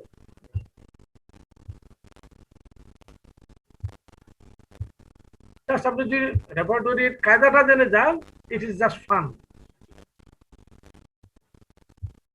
ডিসচার্জ, এই যে আমরা চলে আসলাম ডিসচার্জে। ডিসচার্জে কি করবো? অফেন্সিভ, দুর্গন্ধযুক্ত, ফিটিড, এটাও আমরা ফার্স্ট গ্রেডে আশা করবো। না হলে কমসে কম সেকেন্ড গ্রেড তো থাকতে হবে, থার্ড গ্রেড দিলে পছন্দ করবো না। দেখি আমরা এই যে দেন জেনারেল ডিসচার্জ অফেন্সিভ ফিটিড, এখানে সেকেন্ড গ্রেড আছে। ওকে, এখানে পাইরোজেনাম দিছে, খুব পাইরোজেনাম, হ্যাঁ অবশ্যই খুব দুর্গন্ধযুক্ত থাকে। সালফার সোডিয়াম দুইটাই second grade. Okay, it's okay. আচ্ছা, তাহলে আমরা আবার দেখি সে গোসল নিয়ে আমরা একটু দেখি। সে গোসল করতে চায় না, আবার গোসল করলে তার আরাম লাগে। আমরা মেডিকেল নলেজ থেকে শিখেছি সেটা। এখন আমরা ল্যাবরেটরি দ্বারা এটা চেক করব। আমরা গোসলে কোথায় যাব? গোসল কোথায় করে? মাথায় পানি দেয়, তাহলে কি মাথায় দেখবো না গায়ে দেয়? কোথায়? তাহলে এটা চিন্তা করতে হবে। এগুলো হলো জেনারেল বৈশিষ্ট্য। গোসল, খাওয়া দাওয়া, ডিজায়ার, এভারশন, এগুলো সব আমরা জেনারেলি বুঝবো। জেনারেলি যাব, গিয়ে গোসলটা লাগাবো। গোসল মানে বাথিং, সোজা bathing. Bathing, aversion to bathing. Aversion to bathing আমরা বলছি যে সে গরমের দিনও গোসল করে না, তাহলে এটা আমি ফার্স্ট গ্রেড আশা করবো। দেখি আমরা কি অবস্থা। এভারশন টু বাথিং এ সরিনামের কি অবস্থা? সরিনাম ধর first grade, first class. Psorinum sulphur উভয়ই ফার্স্ট গ্রেড। তাহলে বোঝা গেল সরিনাম রিয়েলি গোসলে তার খুবই অনিচ্ছা। এখন আমরা বলছি যে গোসলে তার আরাম লাগে,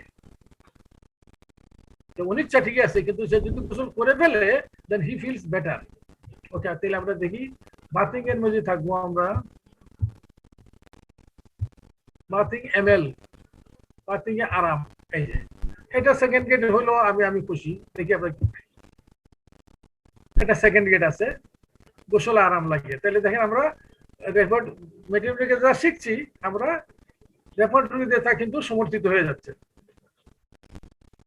এখন আমরা একটু দেখি, আমরা বলছি যে তার allergic, psorinum is allergic to বা সেনসিটিভ টু এক্সটার্নাল এনভায়রনমেন্ট। বাইরের এনভায়রনমেন্টের সাথে তার শত্রুতা আছে, সহজে সর্দি লেগে যায়, হে ফিভার লেগে যায়, তার আর্টিকেরিয়া হয়ে যায়। তাহলে তার একটা অ্যালার্জিক কনস্টিটিউশন আছে তার বডিটা। আমরা দেখি তো তার অ্যালার্জিক কনস্টিটিউশন সরিনাম আছে কিনা। এটাও আমরা জেনারেলি দেখবো। এখন সবকিছু জেনারেলি অ্যালার্জিক কনস্টিটিউশন।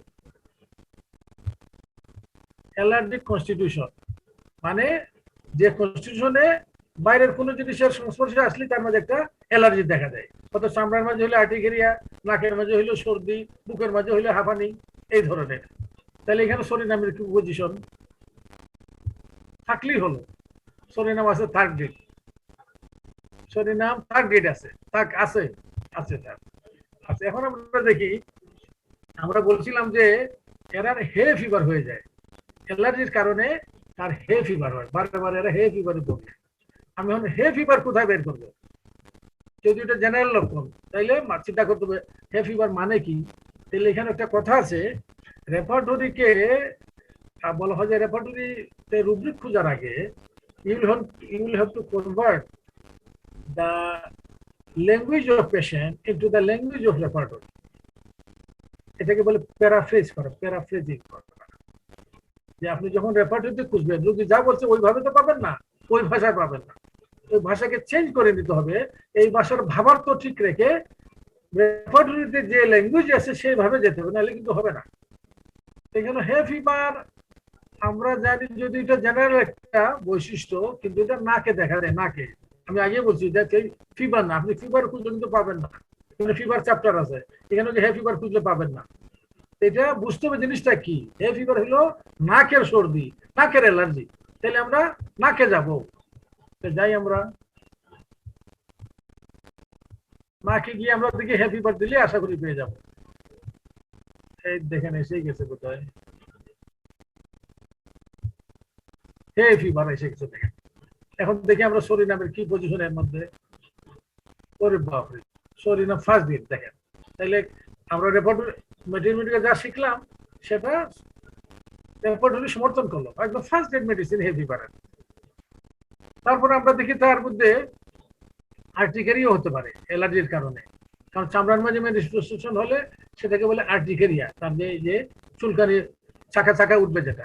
আমরা আর্টিকেরিয়ার মধ্যে সরিনাম আছে কিনা দেখি। তাহলে আর্টিকেরিয়া কোথায় খুঁজবো, আমার চিন্তা করতে হবে যে আর্টিকেরিয়ার মানে কি। আর্টিকেরিয়া হলো চামড়ার মধ্যে ফুলে ফুলে উঠে এবং চুলকানি হয়। তাহলে কোথায় খুঁজবো, স্কিনে খুঁজবো। চট করে আপনি, এটা হলো রেপোর্টিং করার ক্ষেত্রে ফার্স্ট স্টেপ, কোন চ্যাপ্টারে আমি এই লক্ষণটা খুঁজবো এটা নির্ধারণ করা। আমরা স্কিনে গেলাম, স্কিনে গিয়ে আর্টিকেরিয়া, আর্টিকেরিয়া সুজা লেখলে আসবে না, লেখলেও দেখবেন আসবে না।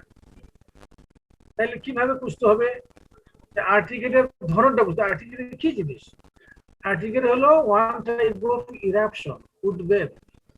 তাহলে আপনি যত ধরনের বয়েল খুঁজতে চান, আপনি মনে করেন কি বলবো, কোন ধরনের স্কেবি ইরাপশন খুঁজতে চান, স্কেল খুঁজতে চান, যে কোনো ধরনের ইরাপশন, আপনি রিং ওয়ার্ম খুঁজতে চান, হারপিস খুঁজতে চান, যে কোনো ধরনের উদ্বেগ হলে ইরাপশন হয়ে যেতে হবে। ইরাপশন হয়ে, এটা কম্পিউটারের লাইনের মতো, স্কিন দিয়ে আমি আগে ইরাপশন বের করবো। ইরাপশন বের না করে জীবনে আমি আর্টিকেল খুঁজে পাবো না। ইরাপশনে গেলাম, ইরাপশন এটা হলো রুব্রিক, সাব রুব্রিক কি হবে, আর্টিকেরিয়া দিব আমি। এই দেখেন এসে গেছে আর্টিকেরিয়া, নাইস। তো আমরা চাচ্ছি যে মেটেরিয়াল শেখার সাথে সাথে রেপার্টরিও একটা চর্চা হয়ে যায়। জন্য আমি সবাইকে বলি, এখানে আলহামদুলিল্লাহ ভালো আজকে 217 জন আছেন আপনারা ভাই, সবাই ভাই বা বোন সবাই কেন্টের রেপার্টরি অন্তত সিনথেসিস করতে পারেন, অন্তত কেন্টের রেপার্টরিটা নিয়ে আসবেন। এর ম্যাক্সিমাম যা আমি বলছি সব কেন্টের রেপার্টরিতে আছে। এই যে আমি দেখাচ্ছি সাথে সাথে আপনি আপনার এখানে ওইটা চেষ্টা করবেন যে বের করতে, তাহলে কিন্তু আপনি এক্সপার্ট হয়ে যাবেন। আমাদের এই ক্লাস চলাকালীনই আপনি চট করে রুব্রিক বের করতে পারবেন। কারণ আমরা যদি এখানে 25টা মেডিসিন পড়ি, 25টা মেডিসিন অন্তত অন্তত ধরেন 2500 রুব্রিক আপনার শেখা হয়ে যাবে, বা আরো বেশি, আরো বেশি। স্যার 10 মিনিট আছে আপনার। আচ্ছা, আমি আগে বলছি যে মেডিসিন একটা মেডিসিন কয়দিনে শেষ করবো এটা বড় কথা না, এটা স্টাইলটা তুলে ধরা। তা আমরা মাইন্ডটা শুরু করবো আজকে, শুরু করে বাকিটা নেক্সট ডেতে যাবো। আমি একটু তাড়াতাড়ি যাচ্ছি। আর্টিকেরিয়ার মধ্যে সরিনাম আছে কোথায় দেখি আমরা, আর্টিকেরিয়া সরিনাম সেকেন্ড গ্রেডে আছে। তাইলে এই কথা সত্য যে সরিনাম একটা অ্যালার্জি জনিত লক্ষণের মেডিসিন, আমরা এটা প্রমাণ পেলাম। আচ্ছা, তারপর আমি একটু তাড়াতাড়ি যাচ্ছি।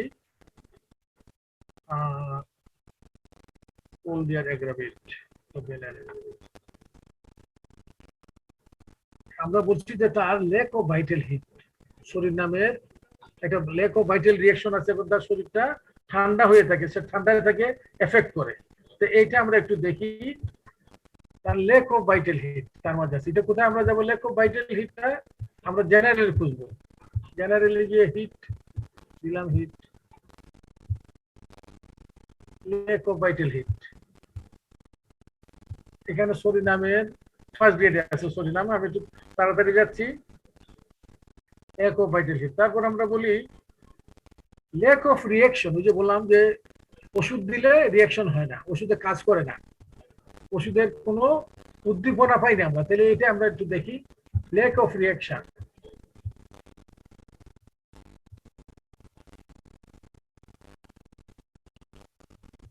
lack of reaction, lack of reaction। যেমন আমরা বুঝি lack of vital heat, বা একটা সুনির্বাচিত ওষুধ দিলেও সে এটাকে কাজ দিতে পারে না। এখানে সরিনাম একদম ফার্স্ট গ্রেডে আছে, দেখেন ফার্স্ট গ্রেডে আছে। আচ্ছা, তারপর আমরা একটু দেখি, আমরা বলছি যে সরিনাম স্কিনে তার অনেকগুলো বৈশিষ্ট্য বলছি আমরা। স্কিনে আমরা একটা বলছি যে বেশিগুলো আমি নিয়ে আসি এখানে, যে তার সাপ্রেস স্ক্রিন যদি সাপ্রেসড হয়, স্ক্রিন ইরাপশন, তাইলে সরিনাম আসে। আমরা এটা একটু দেখি স্ক্রিন ইরাপশনে সরিনাম আসে কিনা। তাহলে আমরা একটু স্ক্রিনে যাই। Eruption suppressed, eruption suppressed, suppressed, এখানে অবশ্যই সরিনাম থাকবে, সালফারও থাকবে। সালফারও ফার্স্ট গ্রেড, সরিনামও ফার্স্ট গ্রেডে আছে। আমরা আরেকটু যাই।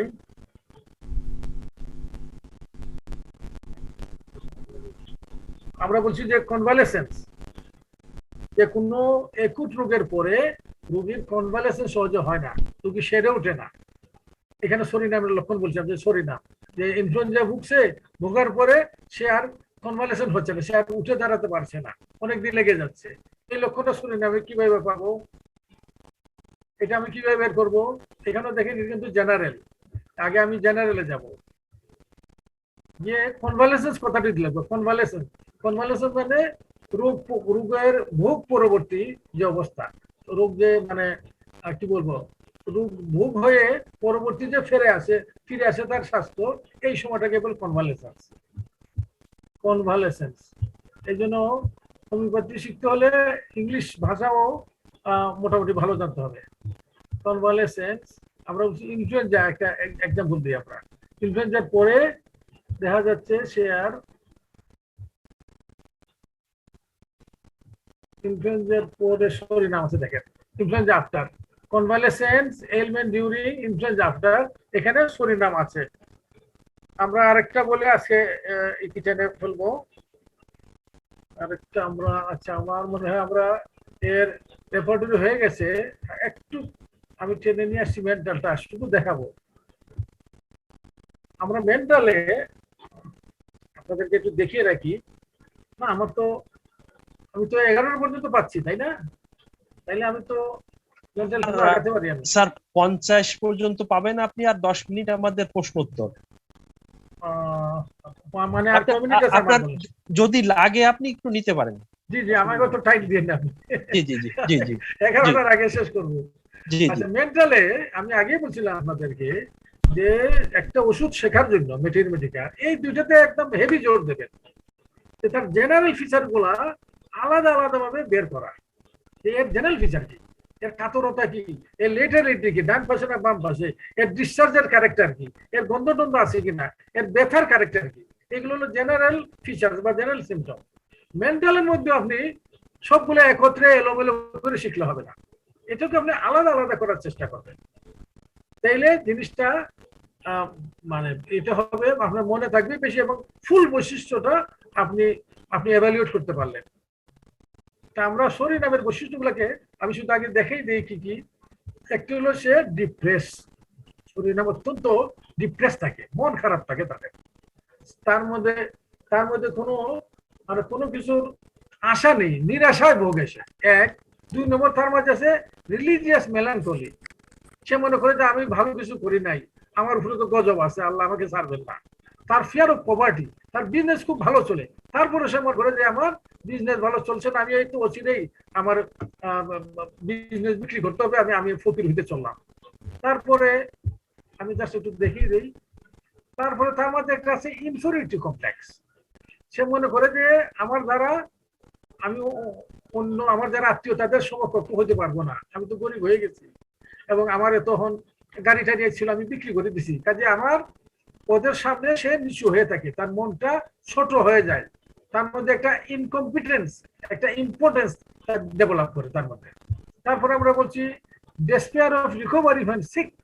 সে যখন অসুস্থ হয়, যত সামান্য অসুখই হোক, অথবা ডাক্তার তাকে বলছে যে আপনার কিছু হয় নাই, অথবা আপনার অসুখটা অত্যন্ত সামান্য, তবু সে তার মাঝে একটা অনারোগ্যের একটা দুশ্চিন্তা থাকে, আরোগ্য হতাশা থাকে। এবং এর মধ্যে সে দেখি আমরা অত্যন্ত ইরিটেবল থাকে, এই যে তার অত হতাশা, এত তার দুঃখ বেদনার মধ্যে তার তো মেজাজ ভালো থাকার কথা না, সে এক্সট্রিমলি ইরিটেবল থাকে, এবং তার মাঝে বিভিন্ন ডেলিউশন থাকে। এই জিনিসগুলো হলো সরিনামের মেন্টাল ফিচার্স, মানসিক বৈশিষ্ট্য।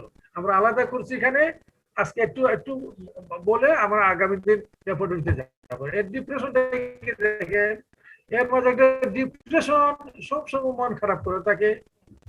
সে বলা হয় যে সরিনাম পেসিমিস্টিক এবং সালফার হলো অপটিমিস্টিক। সরিনাম বলবে যে আমার গ্লাসটা অর্ধেক ভরা, অর্ধেক খালি, আর সালফার বলবে আমার গ্লাসটা অর্ধেক ভরা। এর মাঝে ডিফারেন্স দেখেন। অর্ধেক ভরা মানে আমি আশা যে পুরাটা ভরতে পারে, আর আমার গ্লাসটা অর্ধেকই খালি মানে আমারটা নেগেটিভ অ্যাটিটিউড, আমার আমার পুরাটা আমি পেলাম না। এই জন্য সরিনামকে বলে পেসিমিস্টিক এবং ইন্ট্রোভার্টেড, আর সালফার হলো অপটিমিস্টিক এবং এক্সট্রোভার্টেড। এরা মানুষের সাথে মিশে কথা বলে, অনেক পাণ্ডিত্যপূর্ণ কথাবার্তা বলে, এইসব বলে।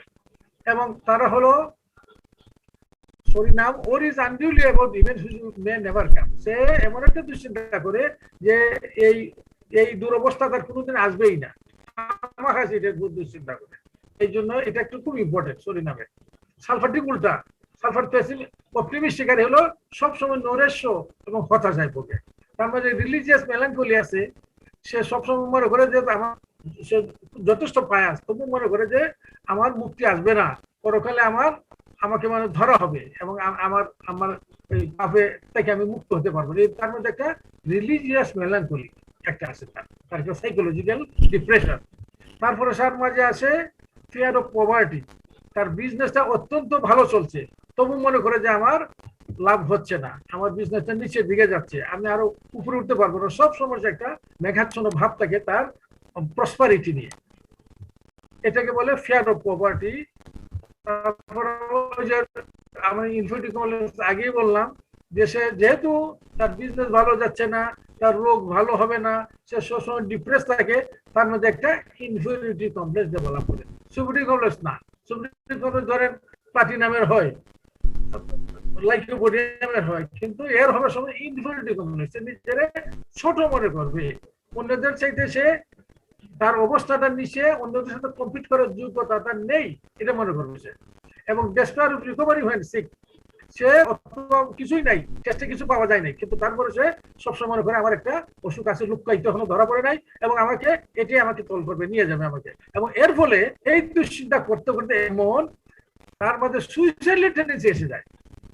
আমার তো বিজনেস নাই, আমার সব কিছু জন্য নৈরাশ্য, কাজে সে এমনকি সুইসাইডাল টেন্ডেন্সি আছে। আমরা আগামী দিন রেপার্টরিতে দেখবো সুইসাইডাল টেন্ডেন্সিতে সরিনাম কদ্দূর আসে।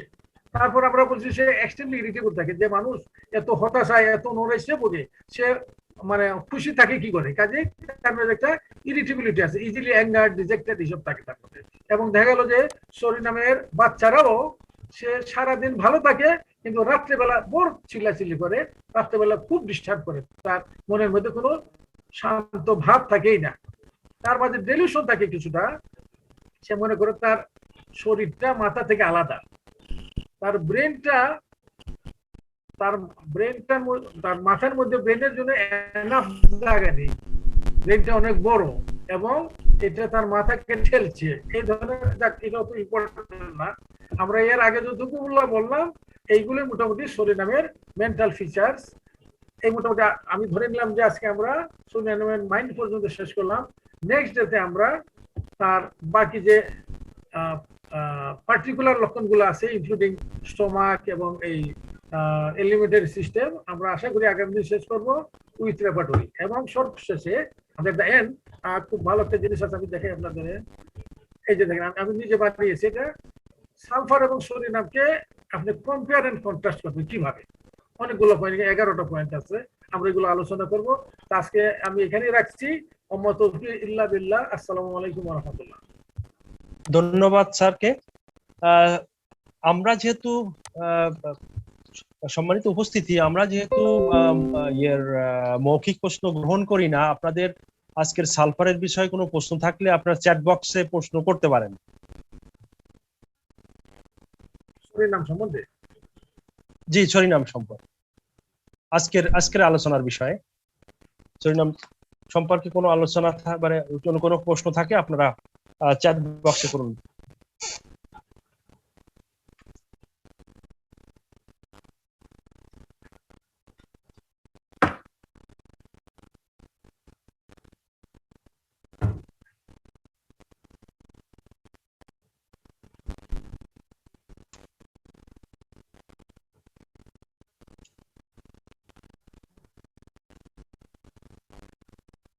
আলহামদুলিল্লাহ আজকে আমরা 226 কাউন্ট করেছি সর্বোচ্চ পার্টিসিপেন্ট। যদি এটা স্টেবিলিটি থাকে না, ড্রপ করে, তো আমরা ম্যাক্সিমাম আমরা 226 কাউন্ট করেছি।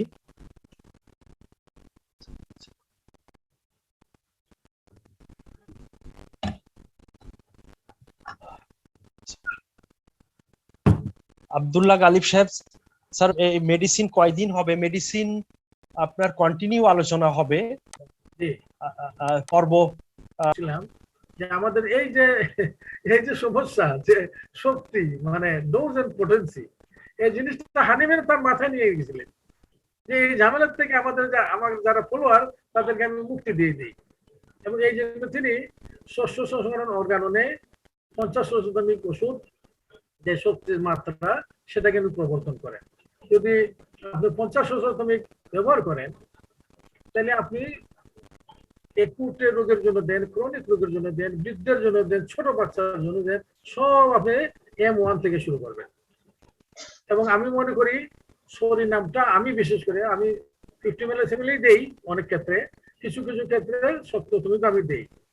কিন্তু সরিনাম, পেট্রোলিয়াম, গ্রাফাইটিস এইসব ওষুধ সাধারণত যেগুলো আমি মনে করি যে খুব বেশি অ্যাগ্রাভেশন হওয়ার সম্ভাবনা আছে, বিশেষ করে যদি পেশেন্টটা তার মধ্যে একটা অ্যালার্জিক নেচার থাকে, সেখানে আমি 15 ml দেওয়াই পছন্দ করি। কি জন্য? কারণ ওষুধটা আমি পাতলা করে দিতে পারি, একদিন পর পরে দিতে পারি, যখনই বললো যে আমার বেড়ে যাচ্ছে আমি কমাই মানে আমি বন্ধ করে দিতে পারি। আর আপনি যদি সেন্টাসিমেল 1 ml দিলেন, 3 মেরে দিলেন, আপনি এই তীরকে তো আর ফিরে আনতে পারবেন না। তাইলে তাকে হয়তো একদম খুব বেশি যদি অ্যাগ্রাভেশন হয়, অনেক সময় রোগী আসতে মনে করেন যারা সোরিয়াসিসের রোগী, আমি এখন একটা ওষুধ দিলে তার মুখে টুকে সব একদম বেড়ে গেল, সে আর অফিসে যেতে পারে না, তাকে এম্বারেসিং সিচুয়েশন হয়ে যায়। এইসব ক্ষেত্রে এইসব ক্ষেত্রে 50 ml তো সুন্দর, আপনি M1 M2 দেন, একদিন পরে পরে দেন, আপনি পানিতে গুলে ফার্স্ট কাপ সেকেন্ড কাপে দিন, কত মানে সহজ আছে আপনার কাছে, অনেকগুলো অপশন আছে আপনার হাতে। আর যদি সেন্টাসিমেল দেন, এখানে একটা কথা আছে, সেন্টাসিমেল আমি গতদিন কিছু আইডিয়া দিয়েছিলাম, আমার মনে করি যদি আপনি যে প্রশ্ন করেছেন ক্লাসে ওই দিন থেকে দেখেন তাহলে এটার আনসার আপনার জানা আছে। সেন্টাসিমেলের ডোজ এবং পোটেন্সির সুনির্দিষ্ট কিছু রুল আছে, এবং এটা যারা বড় বড় দিকপাল তারা দিয়ে গেছে। তো সেই ক্ষেত্রে সরিনামের কথা বলবো, সরিনাম হাই না দেওয়া। যদি সরিনাম প্রথমে আপনি দেন একটা, বিশেষ করে যদি স্কিন ডিজিজে দেন, তাহলে 30-200, তবে বলা হয় মসুর ওষুধগুলা বেশি নিচে দিতে নাই। যেমন আপনি টিউবারকুলিনাম বলা হয় যে কখনো 200 এর নিচে দিতে হয় না, কিন্তু সরিনাম আপনি দিতে পারবেন, 30 দিতে পারবেন, 200 দিতে পারবেন, এর বেশি না দেওয়া ভালো। তবে সেখানে যদি একটা আপনি রোগী সিলেক্ট করলেন যেখানে স্কিন ডিজিজ না, অন্য কারণে সরিনাম, তার হয়তো দেখেন যে তার শ্বাসকষ্ট রোগী, সে চিত হইয়া শুলে, হাত ছড়াইয়া চিত হয়ে শুলে তার আরাম, সে শীত কাতর, সে গোসল করে না, তার হলো অন্য মানে যেখানে অ্যাগ্রাভেশন কম হওয়ার সম্ভাবনা, এখানে আপনি 1 ml দিতে পারেন। কিন্তু যেখানে অ্যাগ্রাভেশন হওয়ার সম্ভাবনা আছে সেখানে কম দেওয়াই সেফার বলে মনে করি আমি। Thank you. ধন্যবাদ স্যার। আরেকটা, সরিনামের সাইকোটিক ও সিপিলিটিক বৈশিষ্ট্য আছে কিনা, থাকলে কি হবে একটু বলবেন? এটা লম্বা কথা। যেমন সালফার, আমরা বলছি সালফারের কাজিন হলো সরিনাম, সালফারের যা বৈশিষ্ট্য সরিনামেরও ম্যাক্সিমাম বৈশিষ্ট্য আছে। সালফার আমরা জানি প্রধান ছিল 3টে মাইজমকে কভার করে, এমনকি আমরা গতদিন দেখাই, এটা আমি দেখাইতে পারিনি, আমি একটা দেখাচ্ছি আপনাকে, এখানে দেখে বলছি। সরিনামে দেখেন ওয়ার্টের মধ্যেও সালফার ফার্স্ট দিন, ওয়ার্টে দেখেন সালফার ফার্স্ট দিন। তাহলে সালফার এবং সরিনাম উভয়ই এরা মূলত এরা হলো অ্যান্টিসোরিক, কিন্তু তাদের মধ্যে অ্যান্টিসিপিলিটিক এবং অ্যান্টিসাইকোটিক নেচারও আছে। মনে করেন আপনি, আমরা যদি তার মাইন্ডটা আমরা খুঁজি, মাইন্ডে যাই, মাইন্ডের মাঝে আপনি যেটা সোরার লক্ষণ কি, সোরার লক্ষণ হামাকার দুশ্চিন্তা করা, চিন্তা, ভয়, তার মনের মাঝে নানা ধরনের দুশ্চিন্তা, এইগুলো হলো সোরার কাজ। সাইকোসিসের কাজ কি, তার মধ্যে নানা ধরনের কনফিউশন, নানা ধরনের জিনিস লুকিয়ে রাখা, ছুপিয়ে রাখা, প্রকাশ না করা, এগুলো হলো সাইকোসিসের লক্ষণ। সিফিলিসের কি, যে যেটা অনেকটা ডিস্ট্রাকটিভ প্রসেস মেন্টালি ফিজিক্যালি। এখানে একটা লক্ষণ আমরা পড়েছি, দেখেন যদি আপনি খেয়াল করে থাকেন, যে এরা এতই হতাশায় নিমজ্জিত হয়, they want to commit suicide, যে সুইসাইড করতে চায়, it is a great symptom of syphilis. তো নামের মধ্যে সিফিলিস আছে কি নাই? Thank you. ধন্যবাদ। আমাদের ক্লাসের অডিও চেয়েছেন, ক্লাসের অডিও আমরা বাংলাদেশ হোমিওপ্যাথিক পরিষদের একটা ইউটিউব চ্যানেল আছে, আপনারা সবাই সাবস্ক্রাইব করবেন। ওখানে দেওয়া হচ্ছে, আপনারা বাংলাদেশ হোমিওপ্যাথিক পরিষদ এই নামে একটা ইউটিউব চ্যানেল আছে। এই যে ক্লাসগুলা হচ্ছে, এই ক্লাসগুলাকে আমরা এক সপ্তাহ পরের থেকে আমরা ইউটিউবে চ্যানেলে পোস্ট করছি। আপনারা সেখান থেকে অডিও ভিডিও সবগুলাই পাবেন। এই যে ক্লাস হচ্ছে, এই ক্লাসের এটা পেয়ে যাবেন। আর নেক্সট ক্লাস আসলে আমাদের এই মেডিনা মেডিকার আমাদের